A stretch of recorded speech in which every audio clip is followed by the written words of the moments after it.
Welcome to doctor Michael's music therapy channel. இன்றைய பதிவிலையும் neural network agility of the brain, அதை எங்கனம் சிறப்பாக கையாளுவது, எங்கனம் சிறப்புப்படுத்திக் கொள்வது, ஐம்புலன்கள் மெய் வாய் கண் மூக்கு செவி இவை ஐந்திற்கும் ஏற்ப பயிற்சிகளை மேற்கொள்ளுவது எங்கனம் எளிதாக செய்யக்கூடியதற்கு வழிமுறைகள் என்ற தலைப்பில் சில செய்திகளை நம்ம பார்த்துட்டு தான் வரோம்.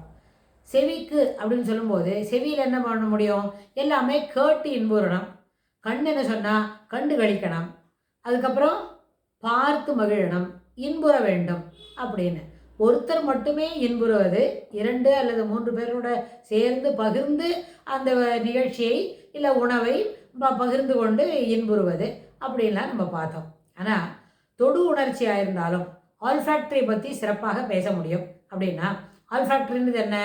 நறுமணம், வாசனைகளை நுகர்வது அப்படின்னு சொன்னால், முதல்ல வாசனை என்பது என்ன? இயற்கையாக கிடைக்கக்கூடியதற்கு நறுமணம் அப்படின்னு. அப்போது மலர்களிலிருந்து வாசம் கிடைக்கும், மழை பெஞ்சால் மண்ணுக்கு வாசம் கிடைக்கும், மண்ணிலேருந்து மண்ணோடைய வாசனை ஒன்று வரும். அதாவது ரொம்ப வெயில் அடிச்சிருக்கு, காஞ்சிருக்கு, அப்போது திடீர்னு ஒரு 10 நிமிஷம் ஷார்ப் ஷோயர்ஸ் அப்படின்னு இந்த கோடை காலத்தில் பகல் நேரத்தில் சிலப்போ மழை பெய்யும். அப்படின்னா அது மாதிரி பெய்யும் பொழுது அந்த பொழிகின்ற மழையிலிருந்து என்ன வரும்? ஒரு மண்ணுக்குன்னு ஒரு இயற்கையான வாசனை உண்டு. அதுபோல் வாசனை இல்லாதது என்ன? நீருக்கு எந்த வாசனையும் இல்லை. அது கலக்கிற இடத்தோடு சேர்ந்து வேணால் கலர் மாறுமே, வண்ணம் மாறுமே தவிர அதற்கு வாசனை இல்லை. அப்புறம் மண்ணுக்கு வாசனை உண்டு. அப்புறம் மலர்கள், விதவிதமான மலர்கள், காட்டு மலர்களாக இருந்தாலும், வாசனையுள்ள நறுமணம் வீசுகின்ற மலர்களாக இருந்தாலும், மலர்களுக்கு இயற்கையாகவே மனம் இருக்கிறது. அது எப்படி கிடைச்சது?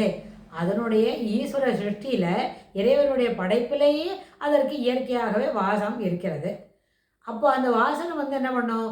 இன்று இப்போ சில பூக்கள் என்ன பண்ணோம்? இரவு நேரத்தில் மலரும். சிலது காலையில் சூரியனை பார்த்த உடனே சூரிய உதயம் என்று சொன்னால் அதற்கு ஒரு 10 அல்லது 15 நிமிஷத்துக்குள்ளே எல்லா பூவும் மலர்ந்துடும். சூரியனை பார்த்து மலரக்கூடியது. இரவு சில பூக்கள் அந்தி நேரம், சூரியன் சாயும் நேரத்தில் சில பூக்கள் எல்லாம் மலரும், மனம் பரப்பும். அதுபோல் இந்த மனம் என்பது சில சமயத்தில் நம்ம இயற்கையாக கிடைக்கக்கூடியதுன்னு மலர்களிலிருந்து கிடைக்கக்கூடியது.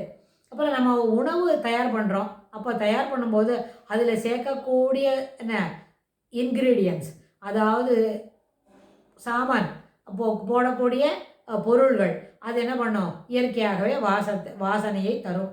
அதாவது எந்த உணவு பதார்த்தங்கள் காரமான உணவாக இருந்தாலும், இனிப்பான உணவாக இருந்தாலும், நெய்க்கு நறுமணம் உண்டு. மனம் என்பது சாதாரணமாக இருக்கும். நறுமணம் என்ன சொன்னால் இன் டீப் சென்ஸ், ஃப்ரீக்வன்சிலையும் இன்டென்சிட்டிலையும் மனம் என்பது அதிகமாக இருக்கும். ரோஜா மலருக்கு நறுமணம் அதிகம், வாசனை அதிகம். ஆனால் அது என்ன பண்ணுறோம்? அந்த டீப் ஃப்ராக்ரன்ஸில் அப்படியே நம்மளோட மனம் அதில் மயங்கி நிற்கிறது.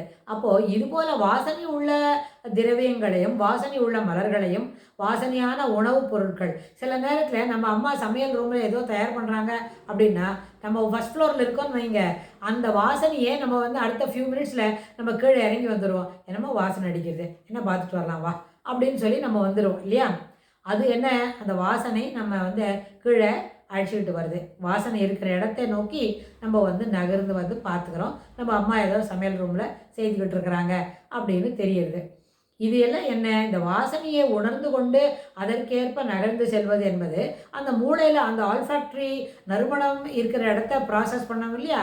அதற்குண்டான இடங்களை அது நல்ல ஸ்ட்ரென்தன் பண்ணியிருக்கோம். அந்த நியூரல் நெட்வொர்க்கு அந்த ஃபோல்டரில் இருக்குது.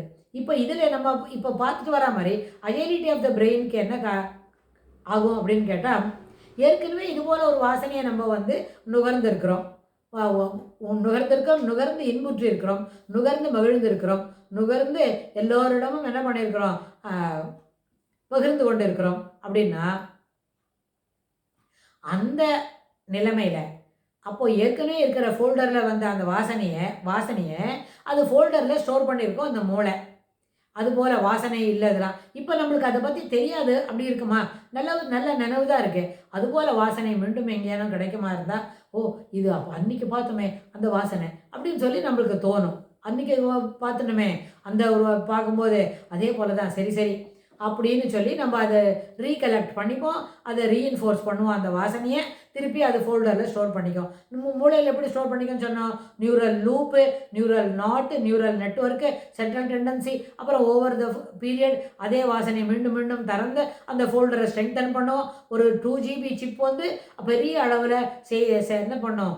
அந்த செய்திகளை சேகரித்து வச்சுக்கோம். செய்திகள் என்பது எழுத்து மூலமாக, குரல் மூலமாக இருக்கிறது போலவே இந்த வாசனை, இதுக்கு என்ன வாசனைக்கு என்ன எழுத்து உண்டா? கிடையாது. இதெல்லாம் quality wise. This cannot be என்ன பண்ண முடியாது, குவாண்டம் பண்ணி இவ்வளோதான் இருக்குதுன்னு சொல்ல முடியாது. ஆனால் குவாலிட்டி வைஸ் அதை ரசத்துக்கு வர நறுமணம், பூக்களிலிருந்து கிடைக்கக்கூடிய வாசனம், அதெல்லாம் என்ன பண்ணோம்?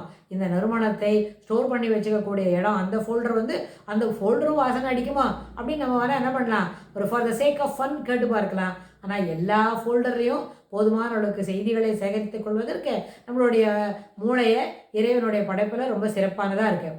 ஓவர் த பீரியட் இந்த 5 புலன்களுக்கும் தேவையான செய்திகளை எப்பொழுதெல்லாம் ப்ராசஸ் பண்ணுறோமோ அதற்கேற்ப பேசுவதென்றால் நம்ம தாய்மொழியில் பேசுகிறோம், பிற மொழியில் பேசுகிறோம், சரளமாக பேசுகிறோம், ட்ரைவியல் திங்ஸ் பற்றி பேசுகிறோம், இல்லை டு த பாயிண்ட் சில பெரிய விஷயங்களை தர்க்க ரீதியாக ஆராய்ச்சி முடிவுகளை பற்றி விவரமாக பேசிக்கொண்டு இருக்கிறோம் அப்படின்னு சொன்னால், எதுபோல பேச்சாக இருந்தாலும் the conversation R the lecture, அது ரெண்டுமே என்ன செய்யும்னா அதற்கேற்ப இருக்கக்கூடிய ஒரு நியூரல் நாட்டில் அதை போட்டு அதை சேகரித்து ஸ்டோர் பண்ணி வச்சுக்கோம். எதற்கென்றால் பின்னொரு சமயத்தில் பயன்படுத்தி கொள்வது என்ற ஒரு காரணத்துக்காக மட்டும்தான். அதனால் இந்த ப்ராசஸை மட்டும் நம்ம தொடர்ந்து என்ன பண்ணிக்கணும், செய்யக்கூடிய ஒரு பழக்கத்தை வளர்த்துக்கணும். ஒரு 10 வயது முதல் எப்பொழுதெல்லாம் சேகரித்து வச்சுக்கிறோமோ அது அத்தனையும் அதில் சேகரித்து வைத்து பயன்படுத்தி கொள்ள வேண்டும். இதற்கு நம்மளோட நியூரல் நெட்வொர்க்கு பயனுள்ளதாக இருக்கணும். அதனுடைய நியூரல் நெட்வொர்க்கோட சிறப்புத்தன்மையை நாம் பயன்படுத்தி கொள்ள வேண்டும் அப்படின்னு சொல்லி இந்த பதிவை நம்ம நிறைவு செய்கிறோம். இதுக்கு தொடர்புடைய செய்திகளை வரப்போகிற பகுதிகளிலும் பார்க்கலாம். தேங்க்ஸ் ஃபார் வாட்சிங்.